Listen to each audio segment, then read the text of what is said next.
And there is a beauty, says Davis, in appreciating the history and narrative of different units. For example, if Helen of Troy's beauty could launch 1,000 ships, then the amount of beauty required to launch a single ship should equal 1 milli Helen. I want to know how he calculated that. It's quite elegant, really, isn't it? Very meticulous. Now, we can also mention, before we go, the frigate. It'll cost pretty well as much to upgrade weapon systems on our Navy frigates as it cost to buy them 20 years ago, $440 million. Te Mana and Te Kaha have already had upgrades on their engines and air conditioning systems. And the Ministry of Defence says the ships, they won't stay fully operational without the upgrade. Missile defence, communications, radar detection, combat management systems. When you look back at the history of our frigates, because $440 million is quite a lot of money, can you imagine them in situations where they need $440 million worth of upgrades? What do you think? I think we have to look at it in the whole Defence Force. We have to say, if we're going to have a Defence Force, if we're going to have a Navy, then we've got to have a good Navy and a well-prepared Navy. If we're going to have an Air Force, then we're going to have a good Air Force and a well-prepared one. Well, we haven't. So we've got to start thinking, well, do we need a Defence Force then? Because unless we are willing to spend the money and prepare them, and if they have to go to war, send them out with the best possible things, well, then we do. So if we're going to have a Defence Force, yes, we spend the money to give them the best possible things. Okay. And the government wants to be a true global citizen and take part in world events, which it's stated in the existing white paper on defence. So the alternative to that is, you've already mentioned it, and that's that we don't bother with that attitude. We have small coastal patrol vessels, etc. I have to disagree in this part, only because I think it is vital that we have a defence force, because that's the type of world we're a part of now, and so you have to be able to protect yourself. I don't know though, we will need to really have a level of military advancement because we will never go to war. I can't imagine New Zealand flexing its military muscles for anybody. I mean, we play the role of peacekeepers, and so we need that technology to some capacity. But to really flex our muscle, I don't see it. You can't imagine Te Kaha in a gunfight in the Suez Canal.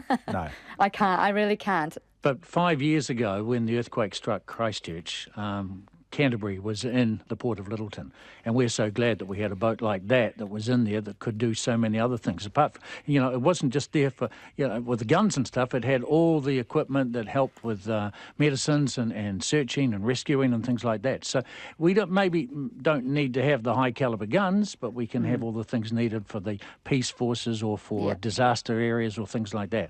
But if we're going to have a defence force, let's make sure that they are armed properly, or they are given the right materials.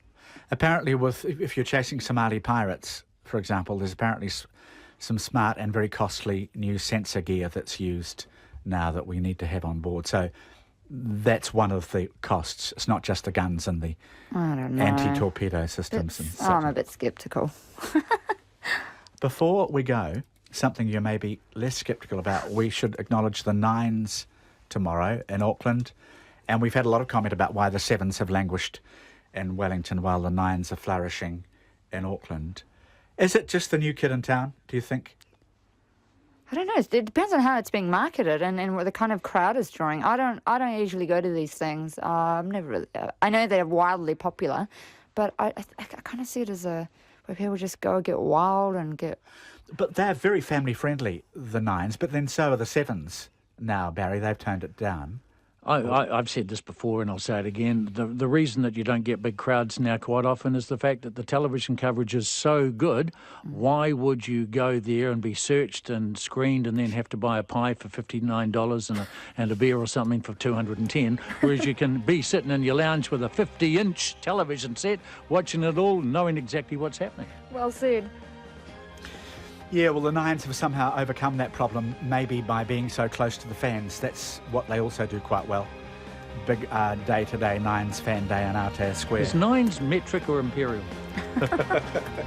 It's numerical. Barry Corbett, thank you very much for being on the panel with us. Always all a pleasure. All the best, guys. And Golnaz Bassam Tabar, thank you for coming in too. Thank you for having me. Have a lovely weekend in the Coromandel. That's us. Thanks, everybody.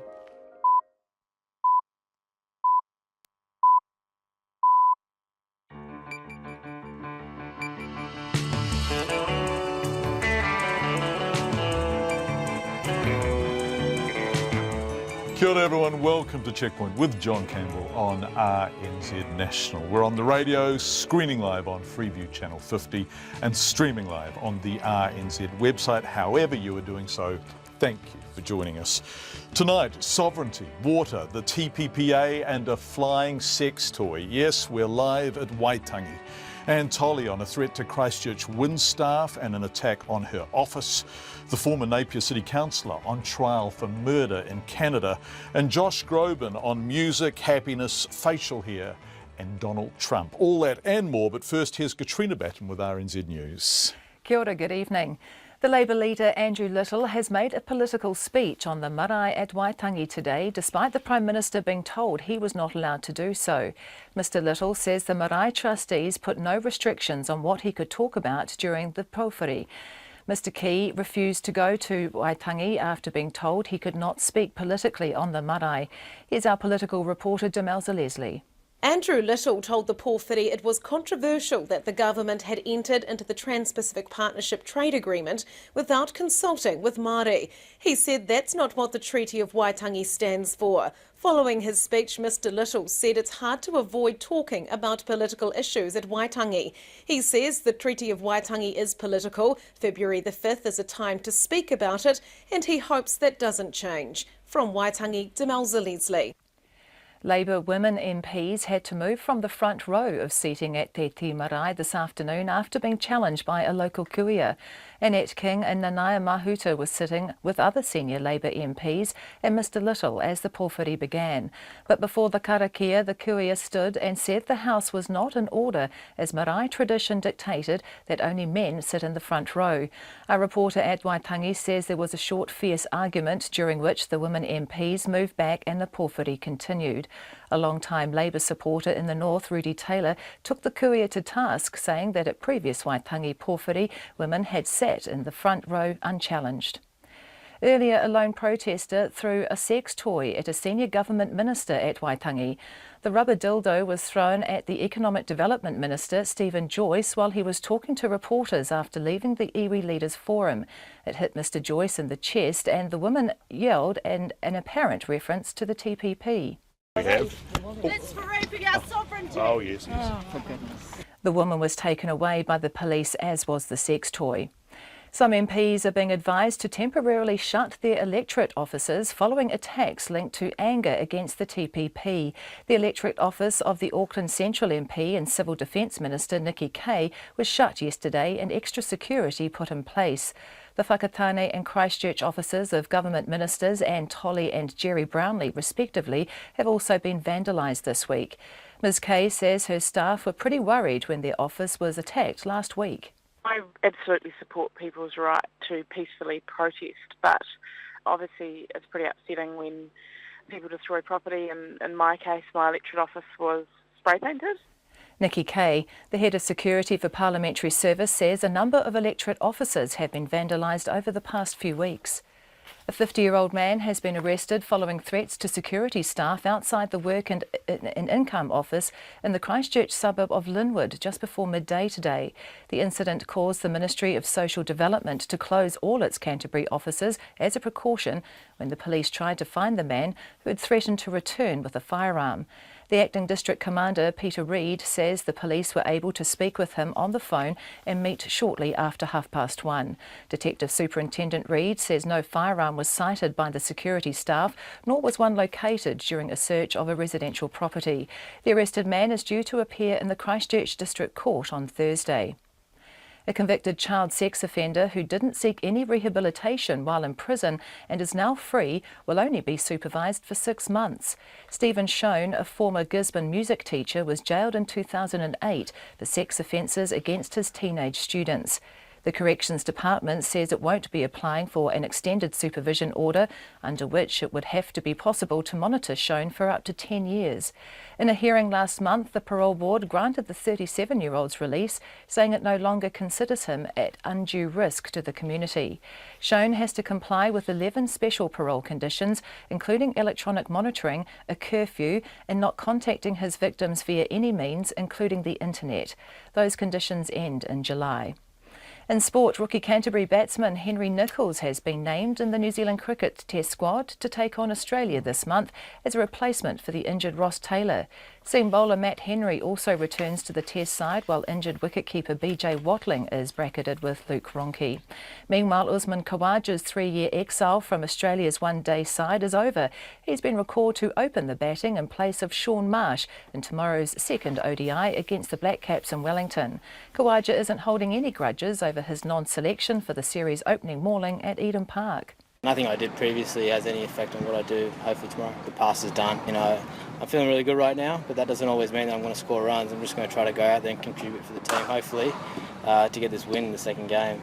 Usman Khawaja, leg spinner Adam Zampa will debut in place of injured all-rounder James Faulkner.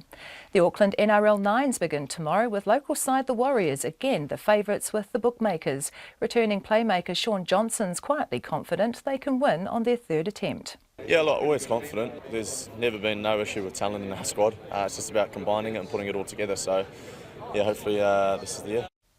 And the All Whites will go into the all-important Oceania Nations Cup in May without a warm-up game after New Zealand football failed to find a fixture in the March FIFA window. That's the news. 5, 4, 3, 2, 1. Tonight on Nights, Don Henley, Angora Goats, a sonic tonic dedicated to colour, and Jerry Munden counting down to Rocket Day, a celebration of extreme propulsion down the road from Hamilton this weekend on Nights Going Ballistic after the news at 7 on RNZ National. The Met Service weather to midnight tomorrow. Northland, rain easing to showers this evening, long fine spells tomorrow, but a few heavy showers from afternoon. Auckland, Coromandel and Bay of Plenty, periods of rain, sometimes heavy. Waikato, Waitomo, Taumaranui and Taupo, occasional rain easing to a few showers and increasing fine spells tomorrow. Taranaki, Taihape and Whanganui, cloudy periods tomorrow with afternoon and evening showers. Gisborne and Hawke's Bay, showers turning to rain at times tomorrow. Manawatu to Wellington, also Wairarapa and Nelson, cloudy periods, isolated showers in Manawatu tomorrow afternoon. Marlborough and Canterbury, cloudy about the coast and plains with drizzle tomorrow, fine farther inland. Bulla, Westland and Fiordland, Otago and Southland, mostly fine, but a few showers near the south coast tomorrow morning. The Chatham Islands, cloudy periods, a few showers tomorrow. It's almost 5:08. Thanks very much indeed, Katrina. See you in about 22 minutes. We begin tonight at Waitangi. Mihi Narangi Forbes is standing by to join us live in a moment. But the Prime Minister wasn't there today. Stephen Joyce was, though, and as he held a media conference after the iwi Leaders Forum, a sex toy was thrown at him. That's for raping our sovereignty, the woman who threw it said. Sovereignty is very much to the fore in Māoridom at present after the signing of the TPPA yesterday. Also speaking at Waitangi, Ngāti Apa and Ngāti Wairiki chairman Pahia Turia said the TPPA was a concern especially for iwi who had co-ownership arrangements with the Crown. I think that was the point that was sort of being made in there. It's a little bit hard to actually assess what impact it's going to be. And I think, my concern and what I raised with Minister Joyce was the fact that he said that we'll continue dialogue. There has been no dialogue with the iwi Chairs Forum. I certainly didn't want our people that were sitting there to walk away thinking, gee, these buggers have been talking about the TPPA with the Crown when we haven't. It's the first dialogue that we've had with them, and we made it really clear to them that we didn't support. So I think, at this stage, it's all been all secret. Now it's going to come out. We're going to be able to have a look at that and analyse that and sort of see what impacts it's going to have on any of our relationships or statutory acknowledgements that we've got, with any settlements. Last Waitangi Day, iwi leaders asked for answers around fresh water, but the government is yet to come back to them. This is part of the dispute or the confusion around the TPPA and what happens to things like water should a foreign company want it. Stephen Joyce is on the line now. Minister, thanks so much for joining us. We really appreciate it. Pahia Turia, no problems, John. Pahia Turia says there has been no dialogue prior to today. And I think if we... I don't think that's right. But look, his view, which was one view expressed there, was that there hadn't been enough dialogue.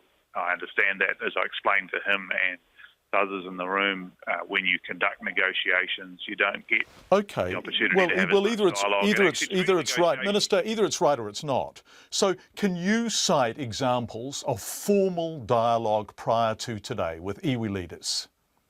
Yes, I think I can see.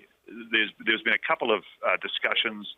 MFAT has set up about a dozen hui as well. His next one, I think, is about 22nd of February. So how much of this? How much of this has taken place? You see, the point is material, isn't it? Because Māori regard sovereignty as something they have to fight to retain. And this goes. But hang on a second. And so, if they feel they're losing sovereignty under the TPPA, shouldn't the government have spoken to them at length prior to the conclusion of the deal to make sure that concern was dealt with? But with the greatest respect, John, we've been having trade agreements with other countries for years. This is no different to the China FTA. You didn't have this sort of issue being raised in this way then. It's no different with the ASEAN FTA. And actually, it's no different to any other situation negotiations. When the Crown does treaty negotiations with iwi, it doesn't sit there and actually tell all the other iwi what's going on, because it's a negotiation. You can't have a negotiation in the public domain without causing problems for the path of the negotiation. So I don't think his view was in any way universal today. I think it was a view that I'm glad he expressed it. So who came up? Able to explain my view. So who at the iwi Leaders Forum came up to you today and said, actually, he's wrong? We are really satisfied with the consultation and the discussions we've had prior to this. That isn't the test, but I can tell you over the last 36 hours, I've heard a range of views from various iwi leaders. Some very supportive, some saying they'd like more information, and some like him saying they're against. But actually, he's about the only one that's approached it in that particular way. But look, I understand there's some people with those views. But the point is that this is exactly the same way that all trade negotiations are conducted.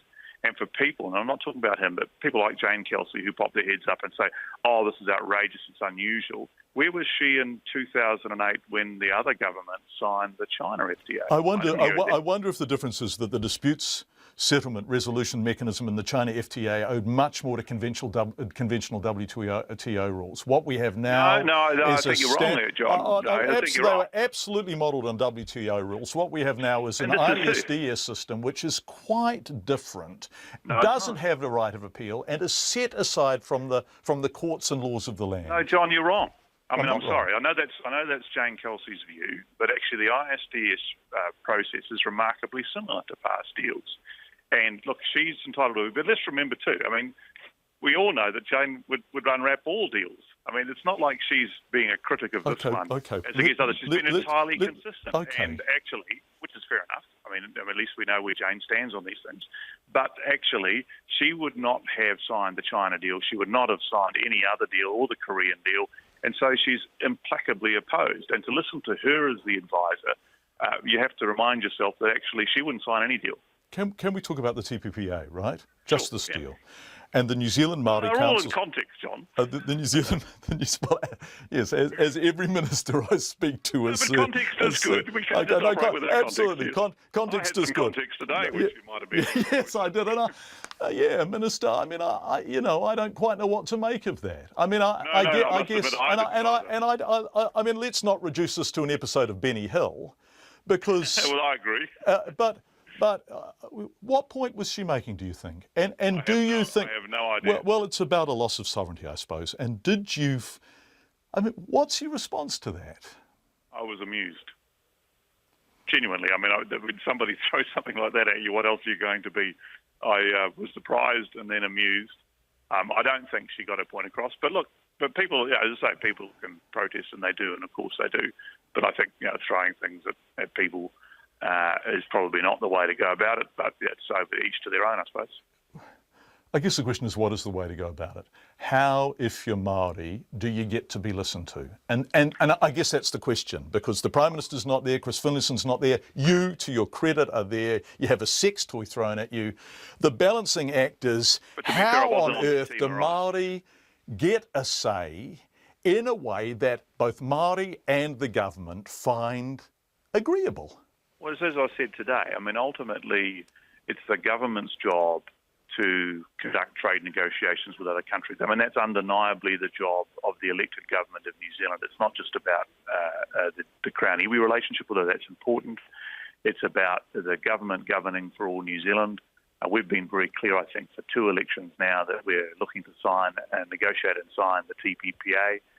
It's now been presented in front of people. People can have different views on it. The Parliament will vote on the enabling legislation that will allow it to pass or not pass. My personal view, as I've said this to the iwi group this afternoon, that this is hugely important and beneficial to the regional parts of New Zealand, to the primary sector, and Māori have a massive stake in both of those, and primary sector industries and so on. I think that's hugely important.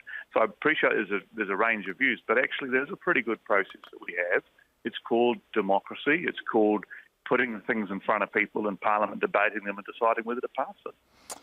Stephen Joyce, we appreciate you joining us this evening live on Checkpoint. Thank you very much indeed for your time. The most senior government minister at Waitangi today, Stephen Joyce. This is the point, isn't it? How does everyone get their say in an environment that they regard as fair and open and reasonable? Let's go to Mihi Narangi Forbes, who is live at Waitangi, our Māori Issues correspondent. Mihi, there's so much to talk about. I am fascinated that Andrew Little got to have a go on the marae and make a political speech. Why was he allowed to?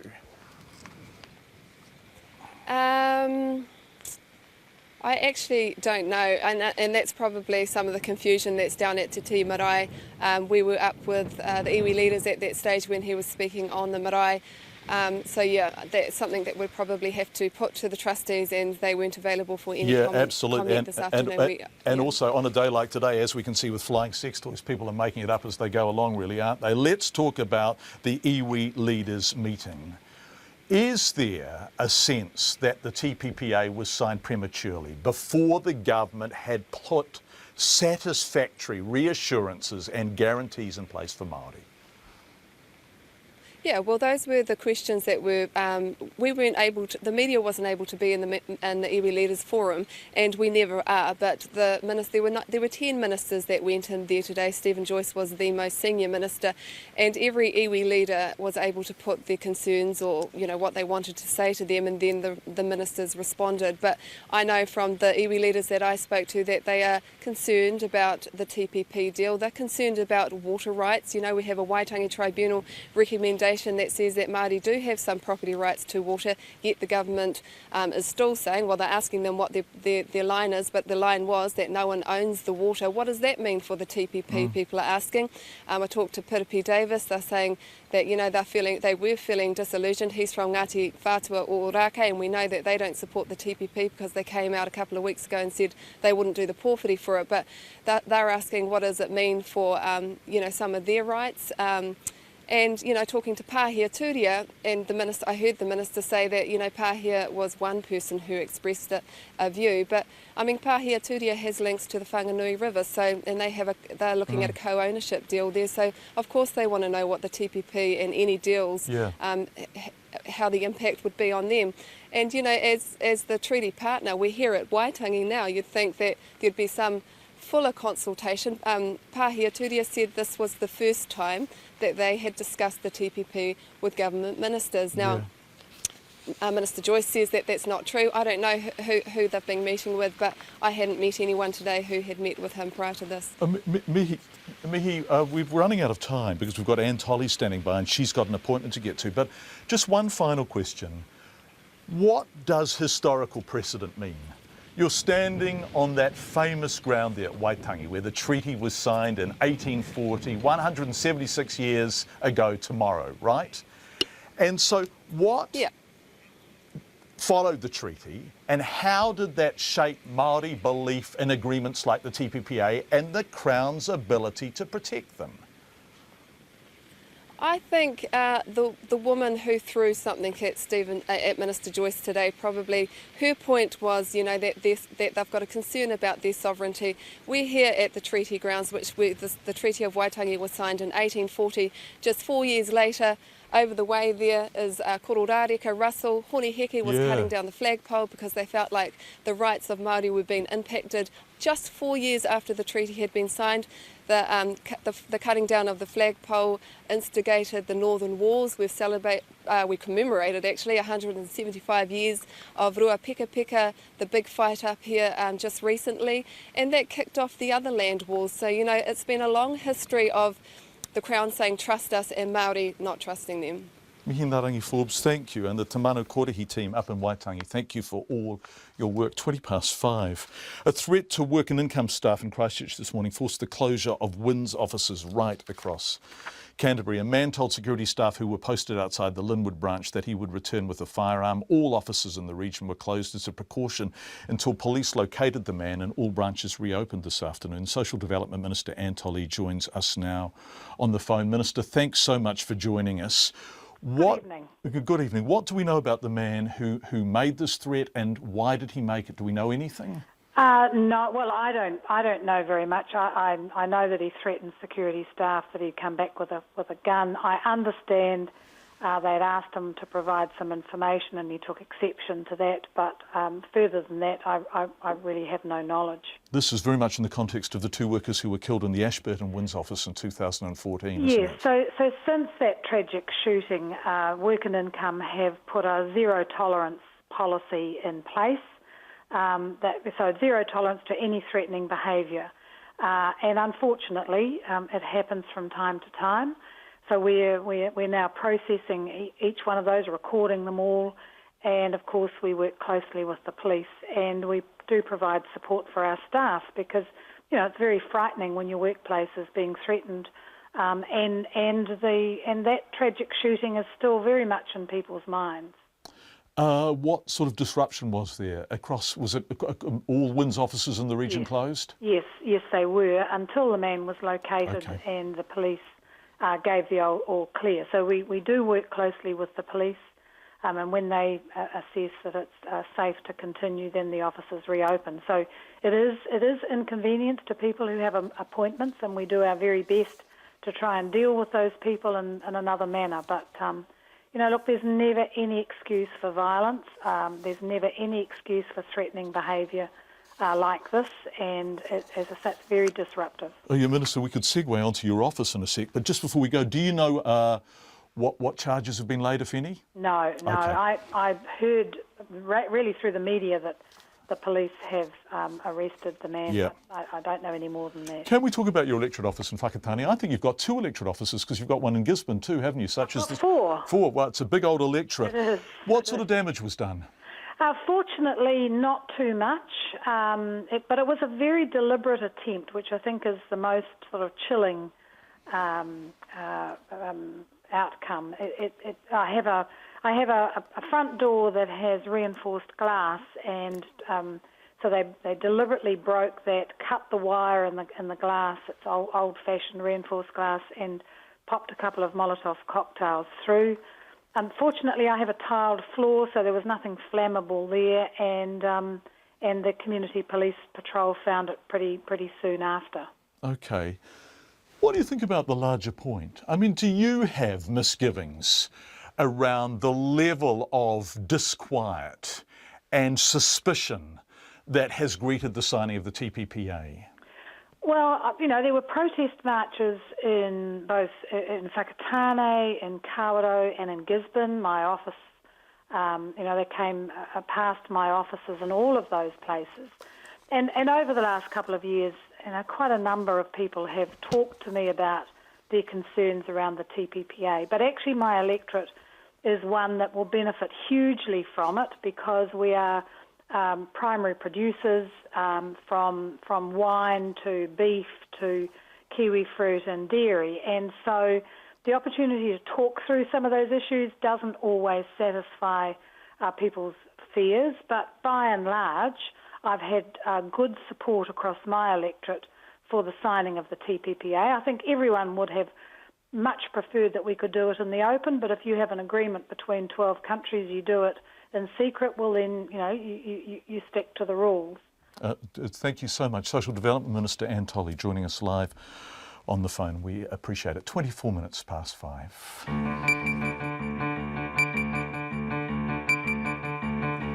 You're listening to Checkpoint, or maybe watching Checkpoint on live streaming. Coming up next, disbelief as an animal hoarder is given permission to keep more than 25 animals despite being found guilty of ill-treating a horse which starved to death in her care. Later in the program, how Google Earth has become crucial in the Peter Beckett murder trial. This is the trial of a former Napier City councillor who has been charged with the murder of his wife in Canada.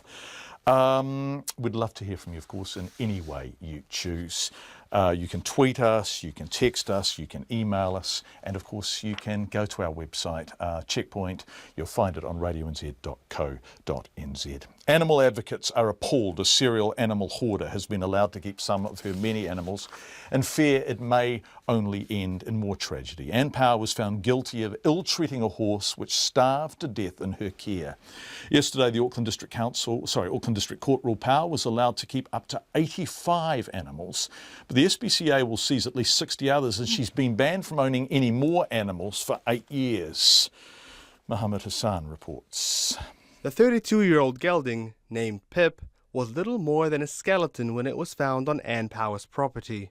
Post-mortem investigations showed Pip had an untreated skin infection and gum disease so severe it starved itself to death.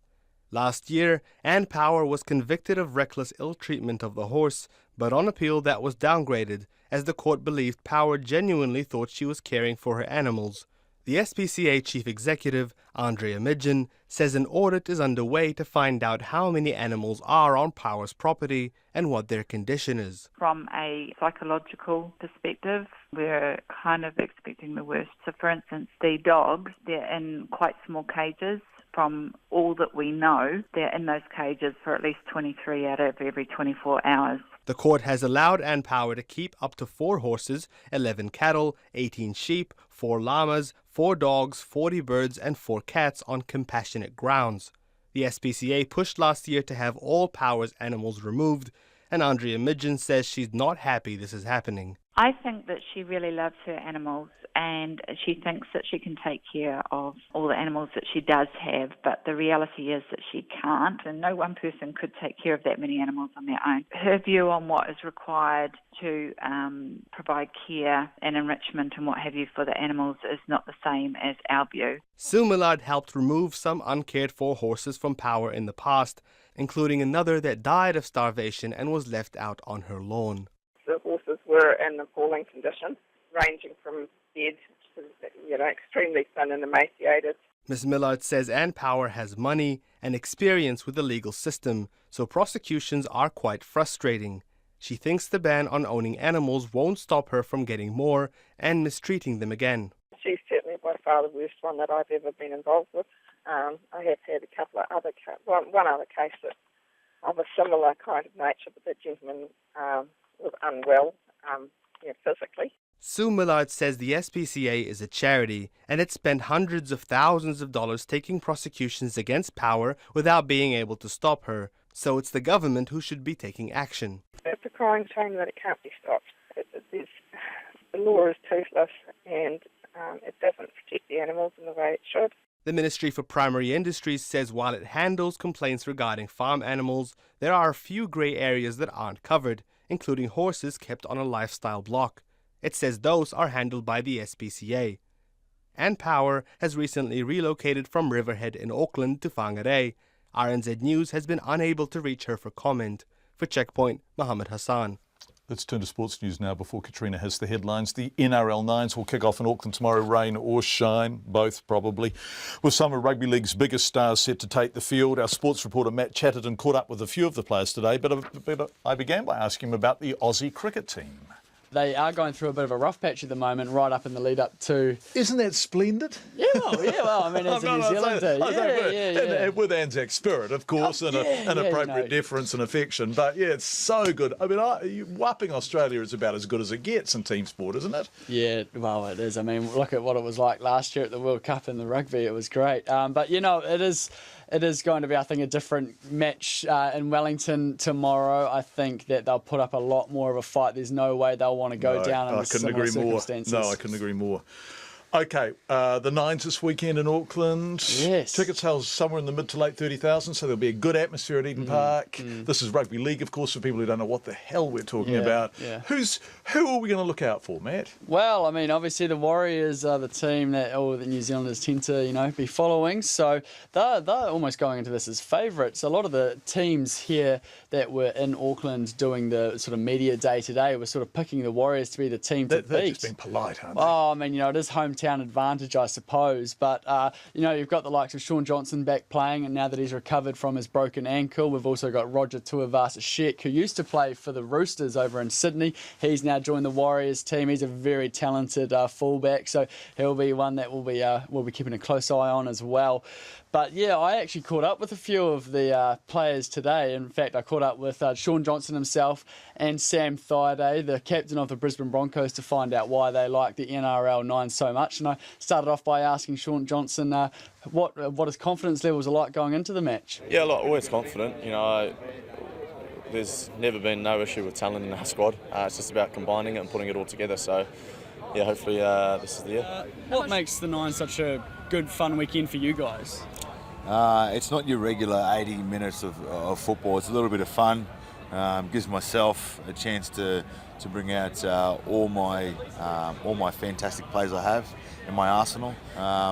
You might see me chip and chase. You might see me do a flick ball. Who knows? NFL style from one side of the field to the other. So I think that's what the fantastic thing is about the Nines. And the crowd is also awesome. Everyone dresses up. You have the music playing, and it's all a bit of fun. So. And who do you think is going to be the biggest threat to you guys lifting the trophy this weekend?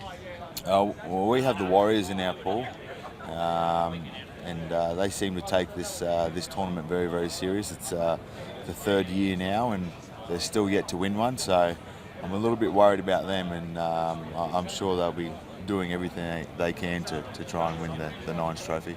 Confident you can do it though? No, not really. Obviously, you're coming back from injury yourself.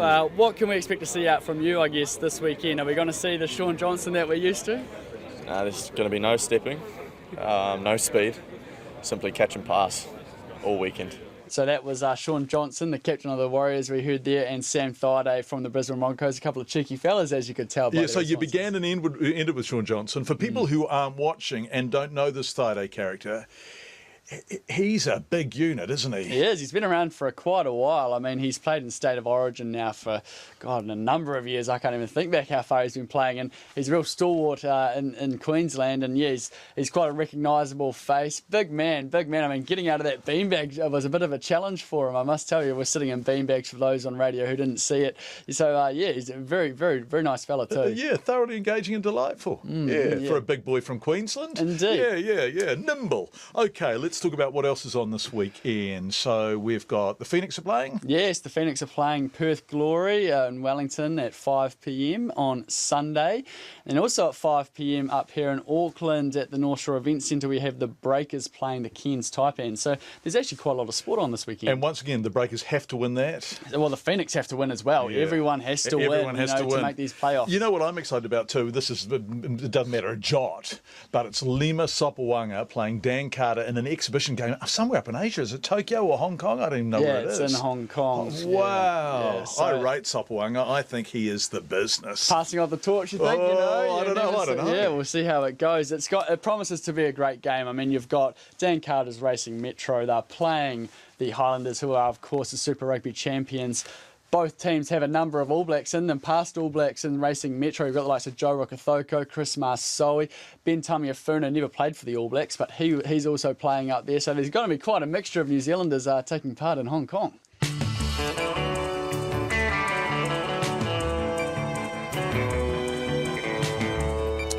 Coming up on Checkpoint, the botched handling of an indecency charge against Malaysian Defence staffer Mohammed Rizalman is blamed on an ambiguous email sent by a stressed Foreign Affairs staffer, and later in the program a bid to buy a slice of the Abel Tasman National Park for New Zealanders gets to the 1 million mark almost. So the government will contribute, or won't they? We'll try and find out. But first, here's Katrina Batten with the headlines.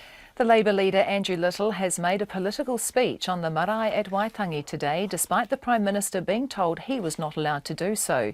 Mr Little says the marae trustees put no restrictions on what he could talk about during the pōwhiri.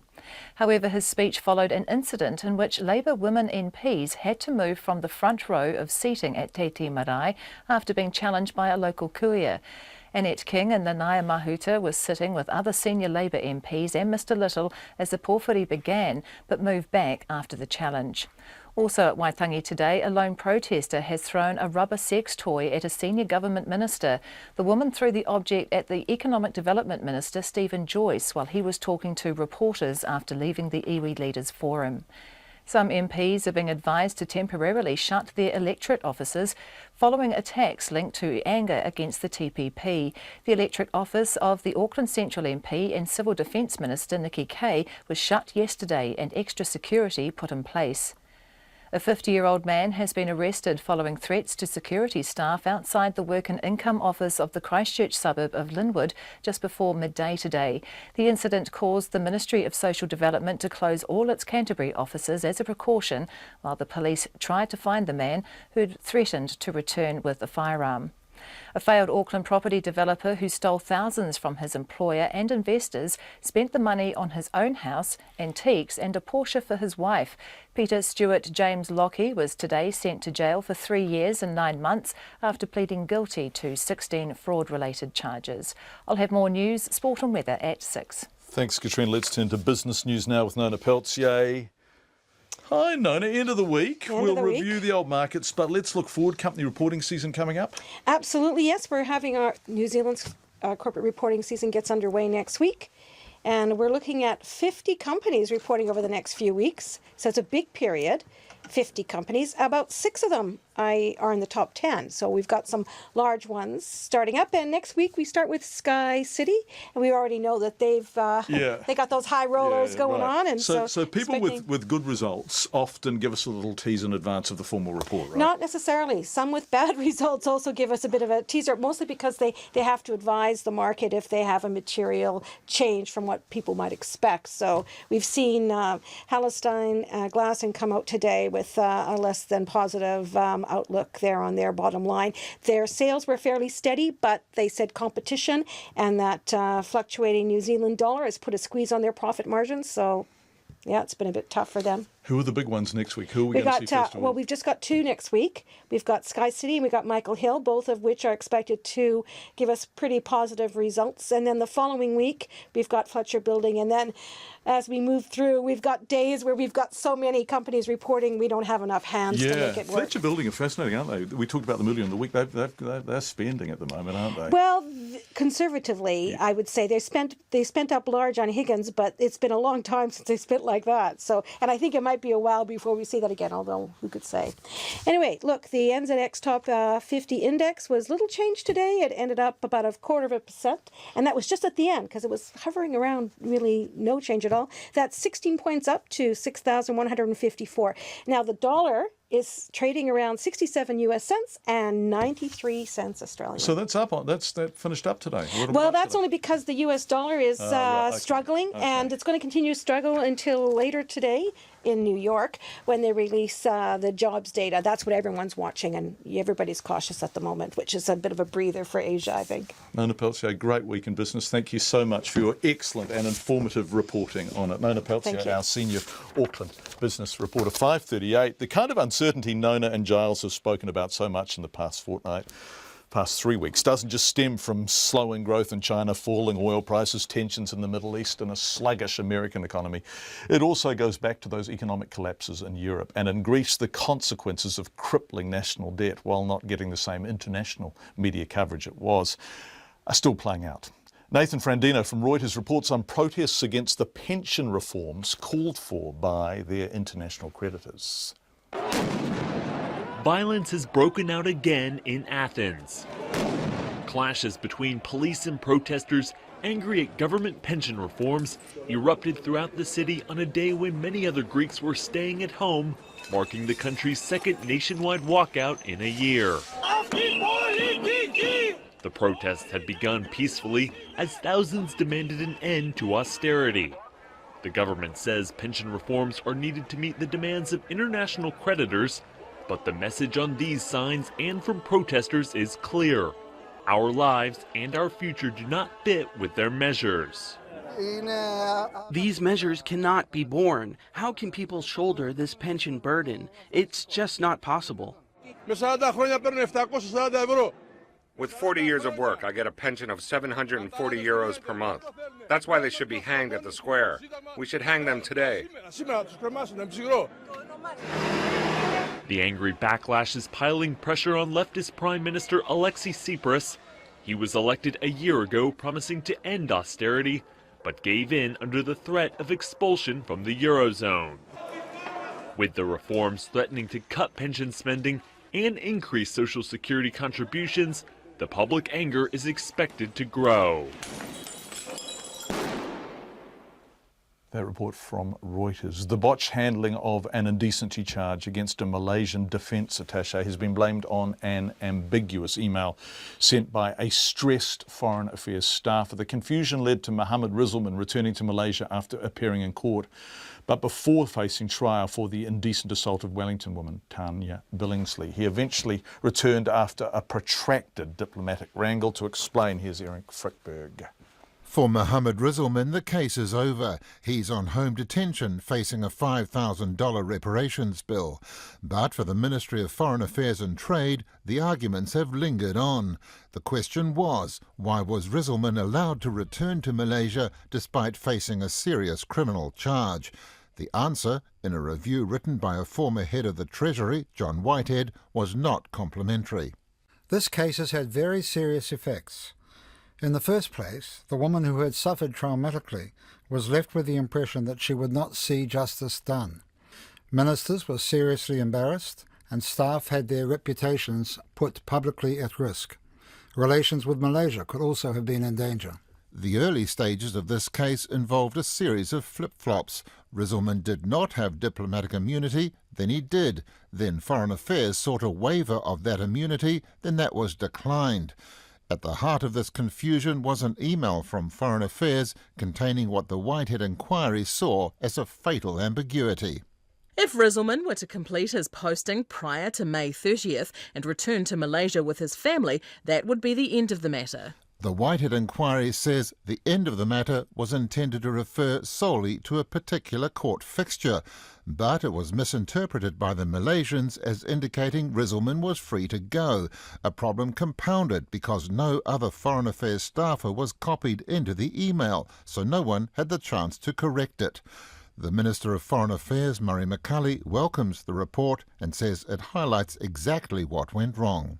The New Zealand government believed it was saying one thing to the Malaysian government when in fact its officers were saying something a little different or more ambiguous, and we can't do business that way. While Mr Whitehead's report says there was one email that's at the heart of this matter, it's also true to say that there were not systems in place that would have identified those shortcomings. But the Labour Party says in blaming his ministry, Mr McCulley is letting himself off too lightly. Its Foreign Affairs spokesman David Shearer says the minister needs to take some of the blame. The Whitehead report is good as it stands in looking at what went wrong within the ministry and what needed to be fixed, but it's silent on why it was that McCulley was informed about what had happened, but there was no interest in something as serious as this and involving a close ally to New Zealand. Murray McCulley insists he was scrutinised by Mr Whitehead. He interviewed both the Prime Minister and myself, and the email traffic was made available to him, and he's made clear findings of fact, and I don't intend to comment on that.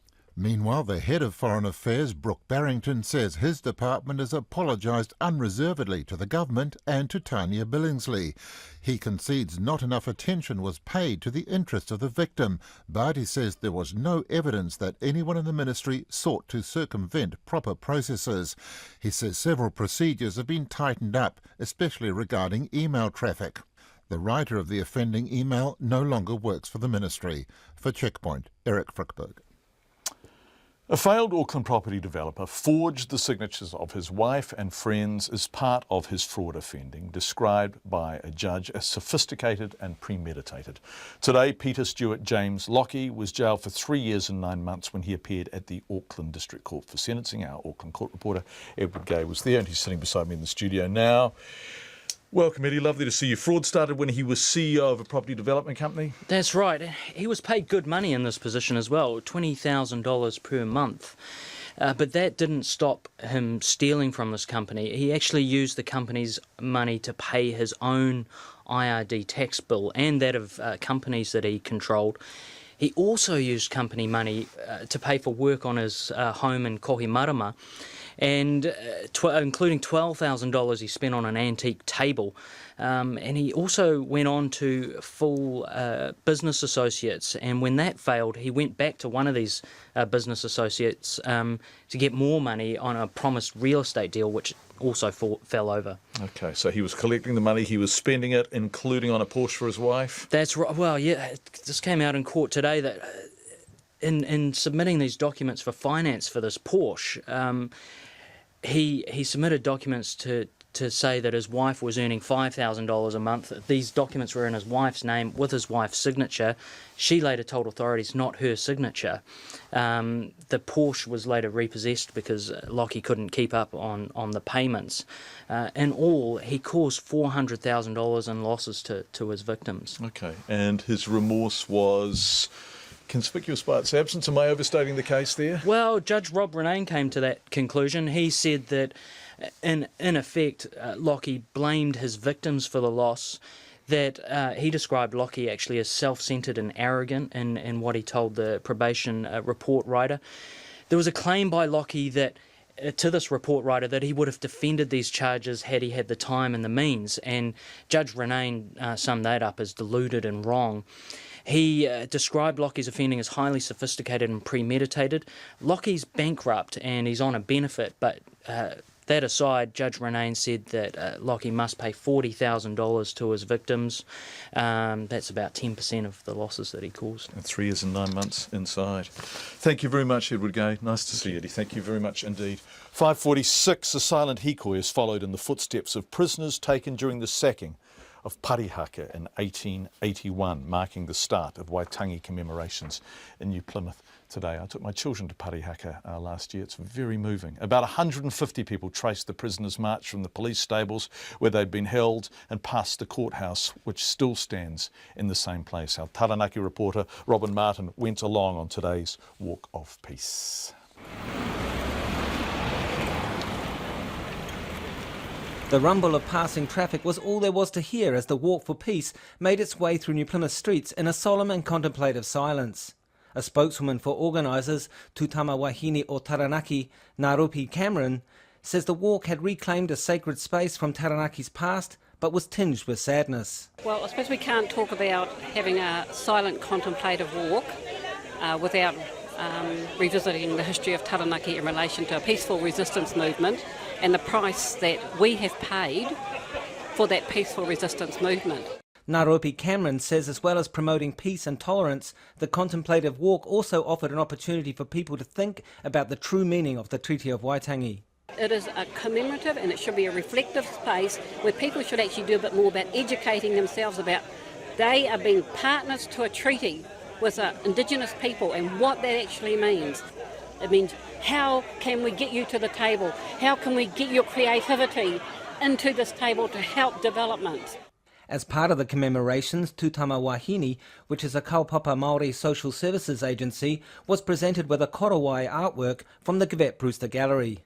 The artwork acknowledges violence in the community, but also relays the message of peace from Parihaka. Director Simon Rees says the gallery is very aware of its connection to Parihaka.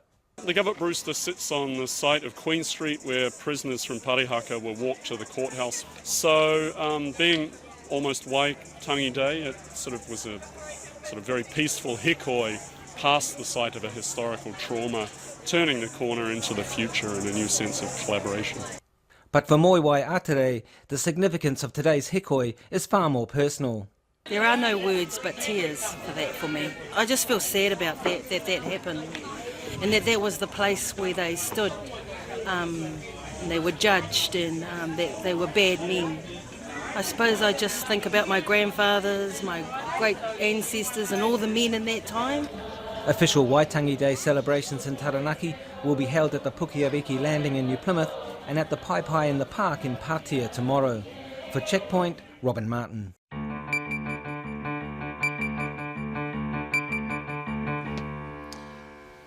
11 minutes to 6 on Checkpoint. A former Napier City Councillor asked a friend if Google Earth showed live video just days after his wife died, a court in Canada has been told. Peter Beckett is standing trial for the 2010 murder of Laura Letts Beckett, who drowned while they were on a fishing trip near Revelstoke in British Columbia.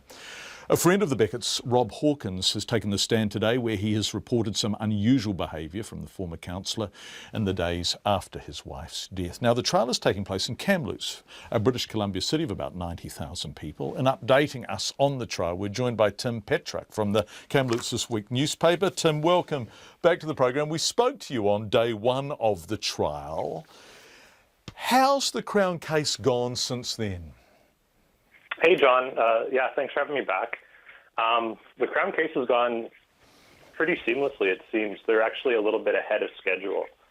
And as you mentioned, we're now into kind of the day of witnesses, including this Hawkins witness who was up today, who, like you said, mentioned some strange questions about Google Earth. Okay, and so this was Crown evidence. The Crown called this man effectively to testify against his friend Peter Beckett? Yeah, so this guy, Hawkins, had met Beckett and his wife a couple of years prior, and Hawkins lives in Revelstoke, which is near where they were camping when the drowning happened. So after his wife drowned, Beckett went with his friend to his friend's house and stayed for a couple of days. And what we heard today is that at one point during his visit, Beckett asked Hawkins about Google Earth, specifically whether or not it shows live video or kind of a static photo. Okay. Did he also describe, is the accused, did he describe to his friend how his wife died in that period after her death? He did, and we've heard that now from a couple of witnesses. Beckett's kind of story he told about what happened immediately after. And his basic version, in a nutshell, is that they were out on a Zodiac in the lake. He's fishing. She's sitting under an umbrella. She takes her life jacket off because it was quite warm that day. And at some point, he's got his back turned to her, and he just hears a splash, looks in the water. She's panicking. And he jumped in and tried to get her, but he said he couldn't get down far enough. He's a very, very large man. So he said he swam to shore, grabbed a big stone, and went back out and submerged to grab her hand and pull her to shore. And for a while, this was believed. It took actually quite a long time for the police to lay charges, didn't it? Yeah, he wasn't charged for a year. Yeah. We also heard from the pathologist today who said that cause of death was drowning and there was nothing suspicious about it initially. We don't know yet the exact timeline of what led to the police kind of checking things out more. But yeah, it was believed to be an accident, and it took 1 year until he was actually charged. Thank you so much. Tim Petrak from the Kamloops This Week newspaper reporting about the trial of a former Napier City councillor charged with the murder of his wife in British Columbia. John Tyson lost his wife and son in a flash flood in the Queensland city of Toowoomba in 2011. Mr. Tyson's son Jordan and Blake were with their mother Donna when floodwaters suddenly swamped their car. Terrible. Rescuers made it to the car and they went to carry Jordan out first, who was nearest them, but he insisted they take his younger brother Blake. As they were doing so, the car was swept away and brother Jordan and his mother drowned. A passionate campaign was mounted to get 13-year-old Jordan a posthumous award for bravery. Take my brother first, he'd said. A Change.org petition collected more than 300,000 signatures in both Australia and in New Zealand, where it was strongly supported. And thanks to that campaign, Jordan will get his award later this year. Funny enough, John, it's the biggest petition in Change.org history in Australia. You know, I mean, it oversaw the national broadband rollout, you know, that resulted in a multi-billion-dollar commitment by the federal government and basically Charlotte's Law. As you know, another Kiwi girl, Charlotte Dawson, tragically lost her life, and that resulted in a sweeping changes to mandate cyberbullying laws here in Australia. So, look, I never shoot for anything to put it to take mantles or anything, but that level, it's a bit mind-boggling. I just think, wow. It really is humbling. Yeah, it's about your boy, and it's about your love for him, and about how, he's stuck by his mum and his brother, and you've stuck by him. It's pretty magic, really. You never stop thinking about other people, John Tyson. And one of the things you want to do now is help Jonah Lomu, or help his family, his two boys and Nadine, his wife. And what are you planning to do? Mate, I can't do much but offer what I got, and that is I could either play rugby league, or I could box. I could get a couple on the chin and, there'd be plenty of people who'd pay to see that, I guess. So, I'm quite willing and really want to, if I can, arrange a charity bout. And, mate, I'll jump in there and hopefully it can help Nadine and the boys out a little bit. Yeah, John, the thing is, though, and I know you're going to be shy about talking about this, but the reason you're so interested in Jonah Lomu's case is that you have a kidney condition yourself, right? Yeah, mate, look, back in Christmas 2010, I got diagnosed, and the renal surgeon, a wonderful guy called Dr. Boyle, he said to me, I've got some really good news and some really bad news for you. I said, what's that? And he went into detail about John Lomu's condition and, how he'd had a kidney transplants, this, that, the other. And he said, you joined very illustrious company, my son. And I said, oh, yeah. And he said, now the bad news. He said, you may only have a month to live. I thought, wow. I said, all right. And I said, okay, if I change my diet, will it help? He said, no. He said, the only thing, he said, we'll give you, there was... I can't think of the name of the stuff, but this tablet, he said, you're 1 in a million chance if you respond to that. He said, but remember, you're 1 in a million. Anyway, I responded to it, prednisone, that's it, really high doses of it. And, mate, here I am. I've had a few relapses, don't get me wrong, but the plus side of it is I'll never die from kidney failure, and I'll never have to go on, what do they call it? Dialysis. When they... Dialysis, yeah.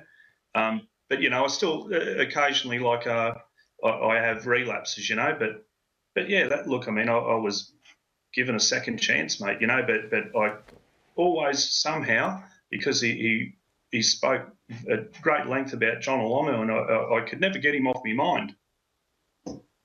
Yeah, here I am. Well, here you are, a man with nothing, offering to give something, which is just very typical of you, and everyone who knows you will say that. But I'm not, I don't want to sound like your dad here, but I'm not entirely convinced you should be boxing, should you, John, as much as you want to be doing something? Is that going to be good for you? Oh, mate, I played 2 games of rugby league with Shane Webke and Nathan Blacklock and Jamie Feeney, and they're full-blown games, and Steve Reynolds, another guy, and a big heap of the blokes from down in country New South Wales. And, it wasn't a game of touch, full-blown, I'm right. There's no worries there at all, John. And hopefully we can get it going, and, mate, the bigger the better. And, yeah, as you know, it'll generate more interest. Yeah, and also I hope you have a wonderful day when Jordan gets his medal. I hope it's as special and as magic for you as you richly deserve it to be. Well, it will be, but, the people in New Zealand, please, I really will humbly accept it with every single person out there, each and every one of them, with a bit of gratitude in my heart, and I hope they recognise that a little bit of that medal belongs to each and every one of them, It is for the people. 300,000 people plus signed the petition to get that boy that medal. Right, a vote on a bill to restrict the number of horse-drawn carriages around New York Central Park. How miserable is that, Katrina Batten? Has been abandoned after a key union supporting the deal withdrew its support. Here's Deborah Lutterbeck from Reuters to explain that. A plan to rein in New York City's horse-drawn carriages, a longtime Central Park tourist attraction, collapsed after the labor union that helped negotiate the deal withdrew its support. The abrupt reversal came just one day before the city council was set to vote on a bill that would have cut the number of carriage horses from 220 to 95. The change of heart was a political setback for Mayor Bill de Blasio, pledged during his 2013 campaign to eliminate the carriages that carried tourists around the sprawling park in the heart of Manhattan. Kevin Hall, a tourist from England, is relieved. I think it's part of the attraction of coming to New York. So I visited for England, and it's one of the things I really wanted to do. So it'd be a real shame if there were less of these in New York City. It's a view shared by some New Yorkers. Well, I think the horse-drawn carriages are a nice part of the park, and I think it's nice to see them, and a lot of people enjoy it, and it's pretty. So I'm all for it. But Lisa McNamara worries about the horses. I don't know. They look a little sad to me. Sad or not, it looks like the horses are not going anywhere anytime soon. That report from Reuters. Coming up at 6 o'clock, the news with Katrina. Time for the pips.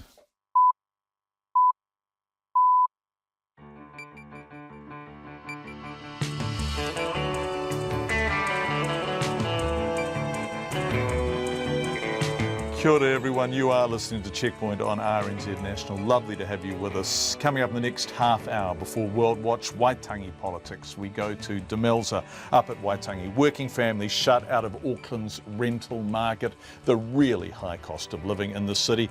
And singer-songwriter Josh Groban joins us to talk about, well, really everything and nothing. Is delightful young man, and we talk nonsense in a most happy fashion. But first, here's the news with Katrina Batten. Ngā mihi nui, good evening. The Economic Development Minister, Stephen Joyce, says he was amused by having a sex toy thrown at him by a lone protester at Waitangi today. In an apparent reference to the TPP, the woman shouted, "That's for raping our sovereignty," as she threw the rubber dildo, hitting Mr Joyce on the chest while he was holding a news conference. The minister told Checkpoint he accepts the woman was trying to make a point. I was surprised and then amused. I don't think she got her point across, but look, but people, as I say, people can protest, and they do, and of course they do. But I think throwing things at people is probably not the way to go about it. But it's over each to their own, I suppose. Stephen Joyce. Meanwhile, it's been announced the Prime Minister will celebrate Waitangi Day in Auckland. In a brief statement released by his office, a spokesperson says John Campbell will attend a couple of events in Auckland, including the NRL Nines in Auckland. Mr Campbell refused to go to Waitangi today after being told he could not speak politically on the marae. However, the Labour leader Andrew Little made a political speech on the marae at Waitangi today. He says the marae trustees put no restrictions on what he could talk about during the pōwhiri. Florida's State Governor Rick Scott is declaring a state of emergency in counties where people have been diagnosed with the Zika virus. The virus is expected to spread rapidly along Florida's Gulf Coast and other areas of America's southeast, where the main carrier mosquitoes live when warmer weather arrives. The ABC's Michael Vincent reports the state is bracing for what happens when winter is over. All of the 12 cases so far have been people who've travelled outside of the state, but the governor says the mosquito which causes the virus is common in Florida. He says with 20 million residents and 100 million visitors, his state needs many more testing kits. Other travel-related cases have also been reported across the US, including Virginia resident Heather Baker. It began with just a swollen lymph node, which definitely tipped me off that something was coming, and then progressed to some body aches and a really weird rash and joint pain. Just days ago, the WHO declared Zika a public health emergency. Michael Vincent reporting. The lawyer for police officer found not guilty on a firearms charge has filed an appeal that means his name will remain suppressed until the court makes another order. A jury in Napier this week cleared the officer on one charge of careless use of a firearm causing injury. He'd shot a man in the shoulder during an August 2013 Armed Offenders Squad call-out. Jonathan Krebs says the Crown accepts the gun went off accidentally. The Labour Party says an inquiry into the botched handling of a case against a Malaysian attaché lets the Foreign Affairs Minister Murray McCulley off the hook. Mohammed Rizalman was sentenced this week to 9 months home detention after being convicted of indecent assault. His trial followed diplomatic wrangling when he left for Malaysia after the offending, but eventually returned for the court hearing. In a new report, his departure has been blamed on an ambiguous email from a Foreign Affairs staffer, but Labour's Foreign Affairs spokesperson David Shearer says the report lets the staffer's boss off the hook. John Whitehead has done a thorough report, but the real issue is when you have an incident of such seriousness as a sexual assault on a New Zealander by a diplomat, why wasn't the Foreign Minister asking for updates every few days, and why wasn't his office mobilised around providing those for him? And clearly that didn't happen. The Labour MP David Shearer. Wellington homeowners face months more of delays and complications around some simple building projects as the City Council tries to get a court ruling overturned.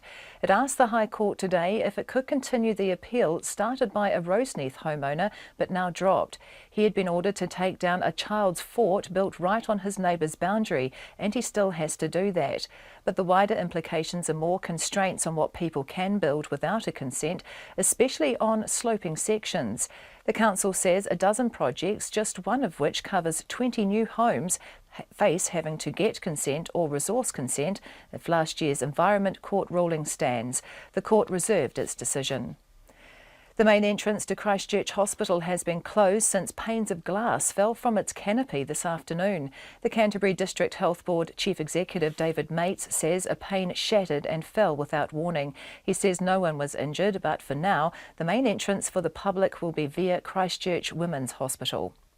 In sport, the Black Caps are expecting a fired-up Australian cricket side to try to level the one-day series tomorrow in Wellington. All-rounder Corey Anderson says the tourists will be hurting after their huge defeat in the series opener in Auckland. Oh look, they'll come out firing. I know they've copped a lot of heat from the Aussie media. You know, they've had a long series against India as well, and they did them 4-1, so they're a strong side, and we know they're going to come back stronger. Corey Anderson. The All Blacks Sevens coach Sir Gordon Titchens has made just one team change for this weekend's inaugural Sydney leg of the World Series. Dylan Collier replaces Sam Dixon, who has a minor hip injury. Titchens says his team's relying on their physicality and their defence. Where the game of sevens has really changed is, I believe, the physicality and the breakdown, the size factor. A lot of teams now have got big men. We've got a very big side. And of course, Sonny Bill Williams, what he brings to the table is his physicality and his defence. Being a league player, a lot of the league is based on defence. He's a big tackler, very, very good in contact. So everything else he can add on top of that is a real bonus. Sir Gordon Titchens. And New Zealand football has failed to find a fixture in the March FIFA window for the All Whites, who now go into the crucial Oceania Nations Cup in May without a warm-up game. That's the news. Tomorrow morning, it's Waitangi Day, of course, and still we debate what kind of national day it is. Celebration, lamentation, protest, commemoration, or just another day off. I'll talk to several people about that and the importance of the treaty now. Publisher Tom Rennie, Dame Claudia Orange, the Reverend Hirini Carr. We'll also look at the Internet of Things, and opera singer Rebecca Ryan will be here too. Join me, Kim Hill, tomorrow morning from 8 on RNZ National. Met service weather to midnight tomorrow. Waitangi Day, Northland, rain easing to showers this evening, long fine spells tomorrow, but a few heavy showers from afternoon. Auckland, Coromandel and Bay of Plenty, periods of rain, sometimes heavy. Waikato, Waitomo, Taumarunui and Taupo, occasional rain easing to a few showers and increasing fine spells tomorrow. Taranaki, Taihape and Whanganui, cloudy periods tomorrow with afternoon and evening showers. Gisborne and Hawke's Bay, showers turning to rain at times tomorrow. Manawatu to Wellington, also Wairarapa and Nelson, cloudy periods, isolated showers in Manawatu tomorrow afternoon. Marlborough and Canterbury, cloudy, about the coast and plains with drizzle tomorrow, fine further inland. Bulla, Westland and Fiordland, Otago and Southland, mostly fine, but a few showers near the south coast tomorrow morning. And the Chatham Islands, cloudy periods, a few showers tomorrow. It's almost 6:08. Thank you very much, Katrina. I don't know whether to comment on this or not, but lots of people are sending in feedback. They're very impressed by the way you said dildo with such a magnificently straight face. It is my job. Yes, nonetheless. Well done. Okay. We are trying to get Demelza Leslie live out of Waitangi. Our political reporter is up there. Much to talk about with her. We're just having a bit of a problem with the signal. I think the weather up there, is it raining? Is there rain fade? I think the weather is pretty bad in the north, or it has been throughout the day today. So we will have Demelza the moment we can get through to her. In fact, I think we can see her. So there she is. Hi, Demelza. Hello. Look, you just stand there. Hello. It's lovely to have you with us.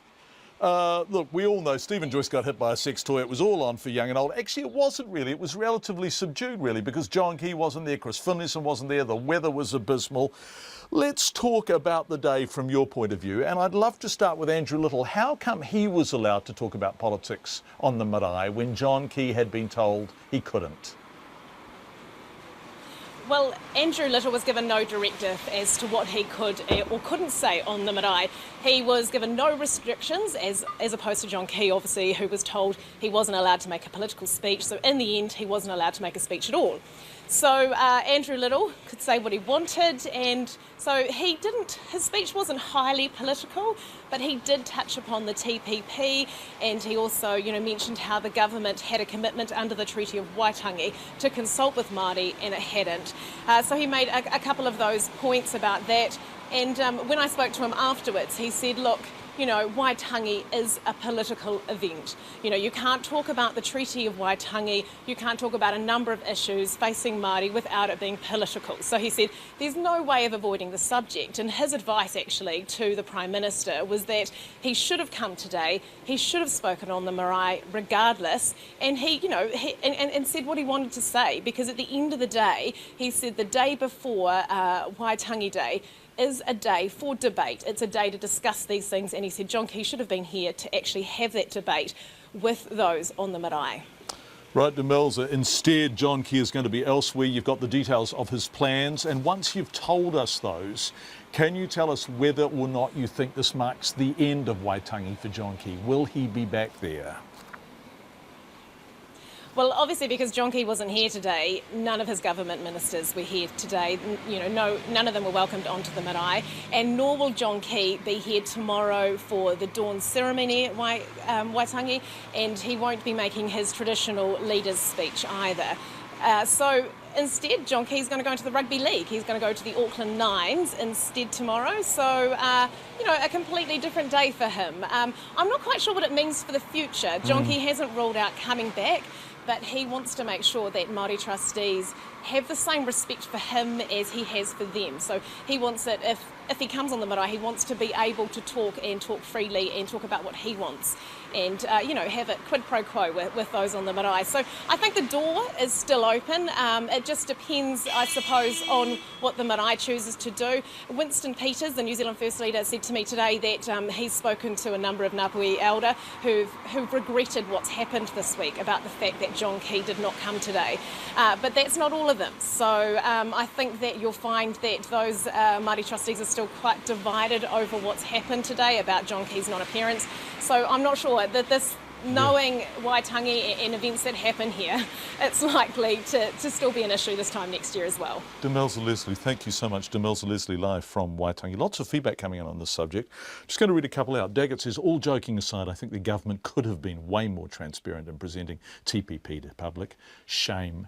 And Stephanie said, I'm utterly fed up with hearing old white men scold Māori protesters for their naughtiness without even trying to think about why generations of oppression might produce a bit of dildo throwing in the heat of the moment. Thank you for your feedback. On the subject of Waitangi, Christchurch businessman Dwayne Major is hoping the weekend and its significance will give New Zealanders a chance to become part of history. Dwayne and his brother-in-law are fundraising through Give a Little to raise $2 million to buy 7 acres of private land in the Abel Tasman National Park. The land then will be gifted to New Zealand. We've looked at this before, but the total is creeping up. It's about 880 grand now. Do you know there's been 99 people, this is last night, they've given $1,000 and 3,000 people have given $20. Just a full range of people just buying in. A lot of them are anonymous, but I'm really encouraging people, let your love for New Zealand show and put your name to it in a wee message to everyone, because it's really encouraging to each other to let it out. So 99 people have given $1,000 each? Well, probably 100 now, because that was last night. Well, that's a hell of a lot of people, isn't it? It is. Well, that's what me and Adam first thought about it. We thought, is this possible? Well, 5,000 people gave $1,000 because we thought we'd give $1,000. Well, if 1,998 other people thought the same, we'd done it.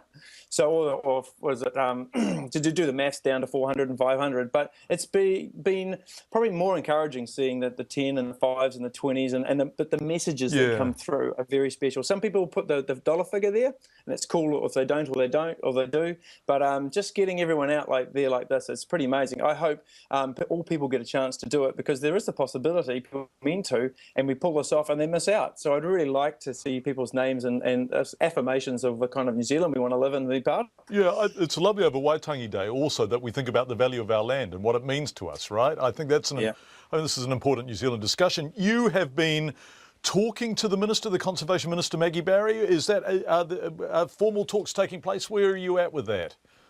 Well, I think she said in that message she's instructed her sort of staff to talk to me. So I am talking to the staff about that. And so I've been pretty head down, bum up, still working full time.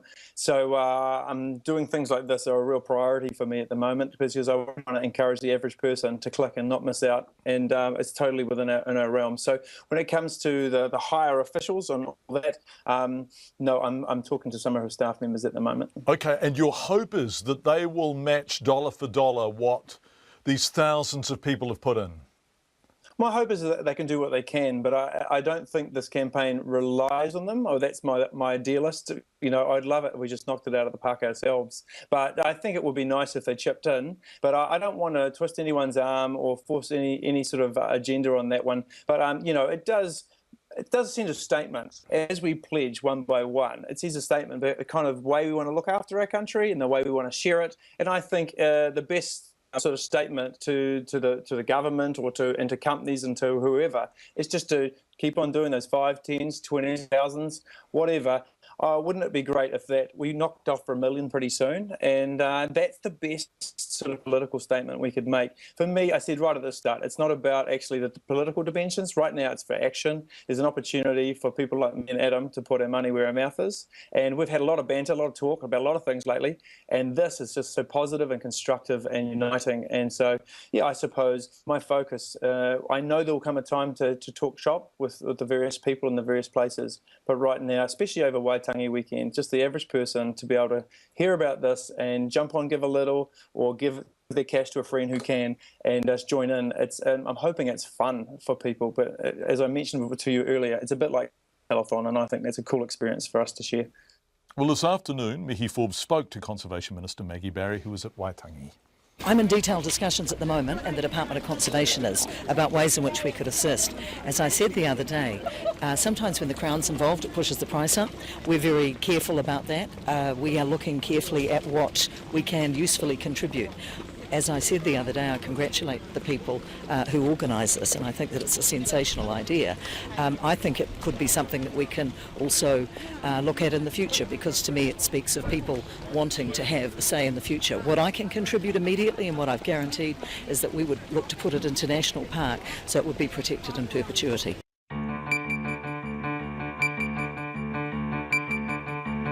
Coming up on World Watch PM at 6:30 with John Greaves. The latest on Julian Assange, and police in mainland China confirm they are holding 3 missing Hong Kong booksellers.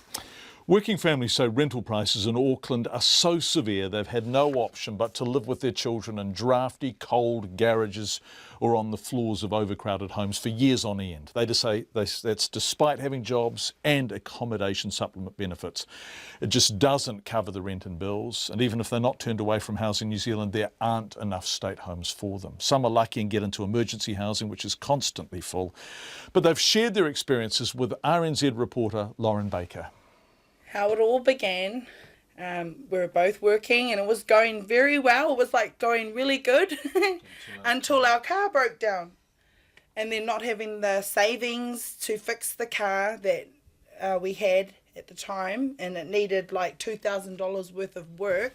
I've had all sorts of problems while in Huntly with no car, and I was getting to Auckland and back to Huntly every day. By hitching. Even drove a scooter.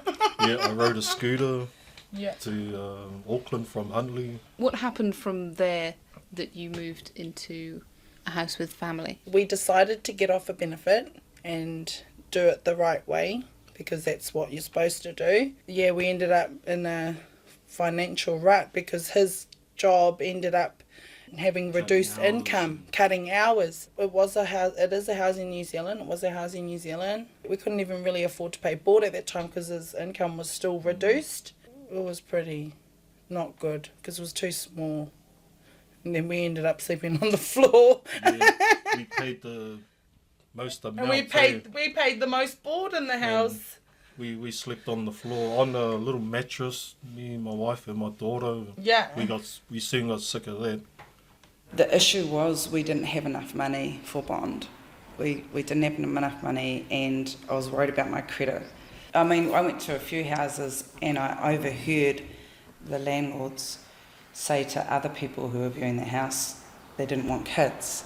We lived in that garage for like a year and a half. Well, I've got 6 children of my own. We just live in one big room, 2 single bed and 1 double bed in there. One of the children had to sleep on the floor, take turn. The cooking facilities, what were they? It was just an electric stove. How did you cook for so many people Well, just I on just that? had to. It took a lot of time, so long to cook one thing. There was only one plate that was working, so I had to do that for an hour and a half, and after that I had to do the other part. We're a family of 6, me, my partner and our 4 children. We could have gone to my brother's house, but he already had a full house at the same time because he's the only one left with a house, if anything. And but it was because it was full, and if we had it all moved in, there would have been about 18 of us in the one house with all our kids. Because my sister was there with 3 or 4 kids, then there was my brother and his 3 kids.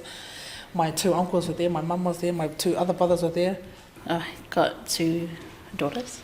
The oldest one, she's 11 years old, and the youngest one, she's 9 years old. My auntie owned the house, but we was living in the garage. How long did you live in the garage for? I think over 6 years. 6 years? Yes. And so your children were very small when you first moved in? Yeah. It was very cold. There was a draft, It was very, very cold in there, but we just had to have an extra blanket for the children. I think a lot of pressure was with the children. School was not good for them at that time because I worked night shift, but there were times I had to take the children with me. Was there anywhere to cook in there?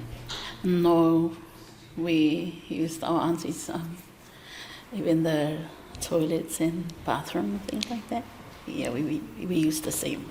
At night, it's really hard for us, especially the girls. We will never want to go back on those kind of life.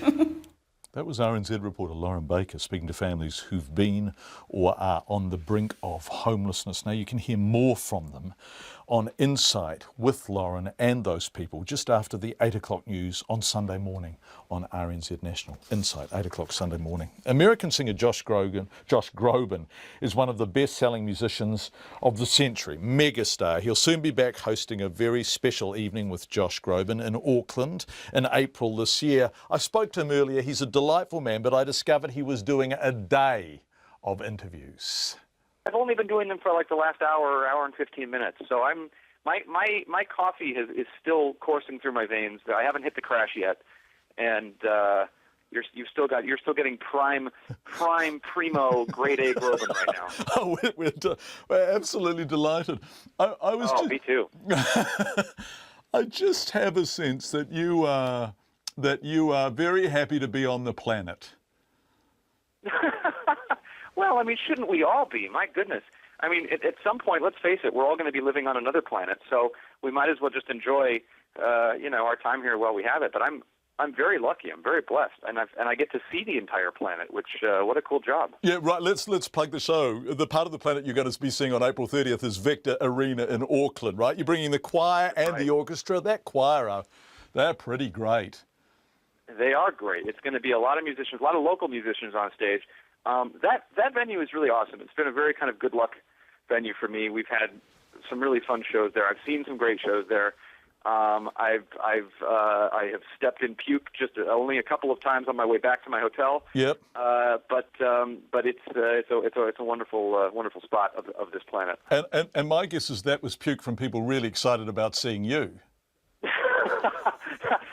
it was a Saturday night, so it could have just been a crazy bar scene, or it could have been people just absolutely disgusted with my song choice. We have a photo of you up, obviously, at the moment on our screen, and it's with a beard. Oh. Have you still got a beard? Have we got the right photo? I've trimmed it. I can't see the photo, unfortunately. Unless you want to FaceTime me, I'm not going to be able to see what you have up. Okay. I feel like we're deceiving our listeners. Can we talk about what you're going to be performing when you're here? You'll be doing stuff from stages and other. It's a kind of all-together mix-up show, isn't it? I think it's going to be a good mix. I know that the fans there have seen at this point kind of the stages tour that we've done in other parts of the world, and so I don't want to slight them in any way. I want to bring that show as we've been doing it to New Zealand because it's a great show and we've had a lot of success with it. And so it is going to be primarily stages. The tour is going to be music from this musical theater world. But, I don't often get to fly all the way across the world to perform. So, whenever we're there, we always try to make time for some special surprises as well. Yeah, that's nice. Can you carry a tune? What can I sing? Yeah. No. It's funny. I mean, it's a great regret of mine that I can't, and I wish I could. Yeah, me too. We're trying to find some great local talent, and it's a really easy get. Yeah, there's a lot here. Beautiful. There's a lot in Auckland. You'll find them. Hey, Josh, I'm looking at your Twitter feed, and can we talk about politics, US politics? It's kind of nutty at the moment, isn't it? And the great temptation is to be derisory and contemptuous and to treat it as a joke. But it's more important than that, isn't it? It is, and I don't know if it gets this nutty. We'd like to think it gets this nutty in other parts of the world, because if we don't feel that, we would absolutely just go insane. But politics, the problem is that it seems to be a longer process than it's ever been in the past.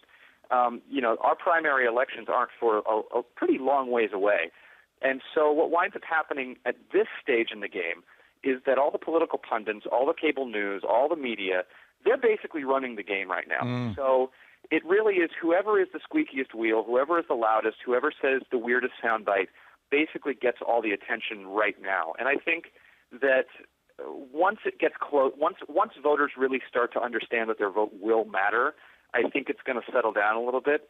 But right now, it's just a clown car. Right now, it's just insane. Yeah, it is. And Trump, who you have a go at from time to time, he's kind of leading the pack on the insanity front, isn't he? Oh boy! I don't know what's going on. I think generally, people here. I think most rational people here believe that there is a certain entertainment value to him that is garnering some attention and maybe even some votes this early, because it doesn't really matter right now. But I think, like I said, when push comes to shove, I can't imagine anybody privately in a ballot box thinking that guy could run the country, let alone many of his own businesses. Now, Josh, we have 10 minutes with you, and what happens is that about 8 minutes in or 9 minutes, and Lisa from Warner's comes on and says, we've got 2 minutes to go. I'd like to preempt. That's right. I'd like to preempt that moment, and look. You sold 25 million records, right? So life is good. And if you want to eat nice cake, you can eat nice cake. But there is something else. Nice cake. You can eat anything you want, really, and accompany it with any kind of wine match. But there you go. There's something else about your attitude. And I wonder what is it? Was your upbringing, your sense of possibility, your sense of delight? Where does that come from? Well, that's very kind of you to say. It comes from, both my parents are bakers, no, I'm just kidding. I don't know. My parents are, they're very down to earth. They're very grounded. They're both very artistic, but they never went into the arts professionally. They just loved the arts. And so I think both my brother and I got a really well-rounded arts education, which I view as unbelievably important for young people to have, which is why I have my foundation about arts education. But I think that because I grew up with that exploration and that wonderment and that love of all different kinds of art, I feel like I've been in a very privileged position to have had the success that I've had. And you can make two choices when you have that success. You can either rest on it and just eat your cake from a ivory tower, or you can go out and you can use those open doors to push yourself and to scare yourself and to try new things and hopefully surprise yourself too. So I've chosen the latter as many times as I can, and I think life is more fun that way. Yeah, well, we've chosen a photo of you with a beard that was wrong, but we've chosen a photo of you smiling with a big smile, so that was right. There you go. We look. You plug your show. My show. Yeah, plug it. Plug it. Oh, thank you very much. It's going to be at the Vector Arena on. Surely you have the date in front of you. Yeah, April 30th. I have the date in front of me. It's April 30th, yes, Josh.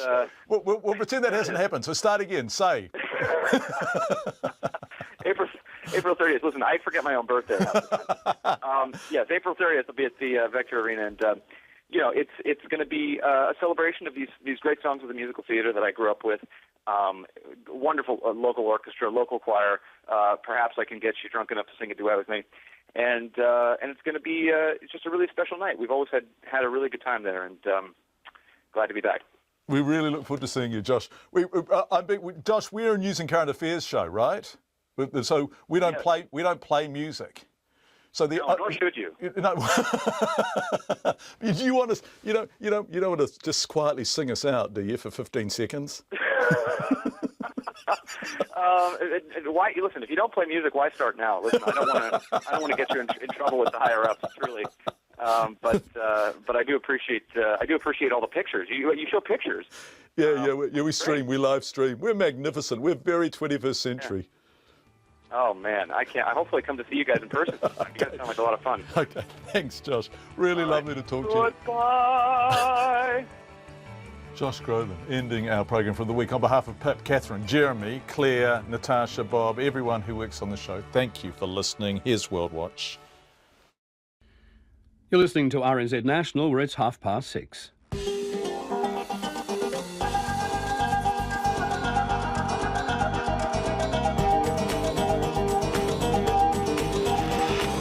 Welcome to World Watch PM. I'm John Greaves. In our short Friday programme tonight, a planned terrorist attack on Berlin leads to a number of arrests. Billions pledged to help the people of Syria, and the latest on the Zika virus. Those stories and more in World Watch PM.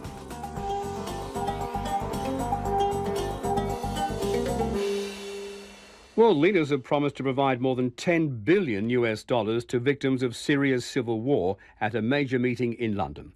The gathering was overshadowed by the suspension of Syrian peace talks and intense fighting on the ground. Here's James Glenday in London. Leaders and diplomats from across the globe promised to help those still in the war-torn region, pledging to provide more than $13.5 billion for Syria and surrounding countries. UN Secretary-General Ban Ki-moon says it's an amazing achievement. Today's pledges will enable humanitarian workers to continue reaching millions of people with life-saving aid. European leaders hope the extra money will stop so many asylum seekers continuing to come to the continent. But Lebanon's Prime Minister Taman Salam and Jordan's King Abdullah warned the situation could soon get much worse. Soon, Lebanon will no longer be able to contain an eruption that could involve further migration to distant shores. Looking into the eyes of my people and seeing the hardship and distress they carry, I must tell you, we have reached our limit. The UN estimates there are 13.5 million people in need of aid in Syria. Britain promised roughly $2 billion in help. Germany more than $2.5 billion. The intense fighting in Syria cast a shadow over the meeting. Turkey's Prime Minister Ahmet Davutoglu warns tens of thousands of Syrians are fleeing a Russian-backed bombardment near the city of Aleppo. My mind is not now in London, but in our border, how to relocate these new people coming from Syria. 300,000 people living in Aleppo are ready to move towards Turkey. For its part, Russia is warning that Turkey is building up transport facilities on the border in advance of an invasion. And despite all the money raised at the London conference, peace and an end to this crisis still seems a long way off. The ABC's Europe correspondent, James Glenday. A tip that Islamic State was planning a terrorist attack on Berlin has led to coordinated raids by police in several German states and 2 arrests.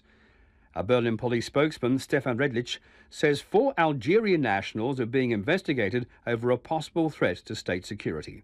DW's Andrea Buchberger reports from Berlin. Raids here in Berlin and in 2 other German states. The swoop was carefully coordinated by the Federal Agency for State Protection and Counterterrorism and the Federal Criminal Police in Berlin. Berlin's public prosecutor's office and the police are investigating 4 Algerian nationals under suspicion of preparing to commit a serious act threatening the security of the state. Today, we searched the apartments of all 4 people. Our goal is to secure and evaluate evidence to see if the suspicion firms up or can be refuted. Officers searched premises in Hanover and detained a 35-year-old Algerian man at a camp in Attendorn, North Rhine-Westphalia. Investigators in his home country had already issued a warrant for his arrest as a member of the so-called Islamic State. The man is Algerian, used aliases, and only recently arrived in Germany using a Syrian alias. He was then staying at a refugee center in North Rhine-Westphalia. It's believed one of the other men may have been radicalized in Syria. We have 4 suspects in these proceedings. We have intelligence that one of them was already in the battle zone in Syria, where it's probable that he had military training. That's especially worrying, that this is a person with training and experience committing violent acts. Investigators are examining the suspect's computer and mobile phones to determine just how close Berlin came to a terror attack. Andrea Buchberger. A United Nations panel concluded that the WikiLeaks founder, Julian Assange, has been wrongly denied his right to political asylum in Ecuador and is being arbitrarily detained in the United Kingdom. Mr. Assange, who's wanted for questioning over an alleged sexual assault in Sweden, has spent the last 3.5 years inside Ecuador's embassy in London in order to avoid extradition to Sweden. The BBC's Caroline Hawley reports.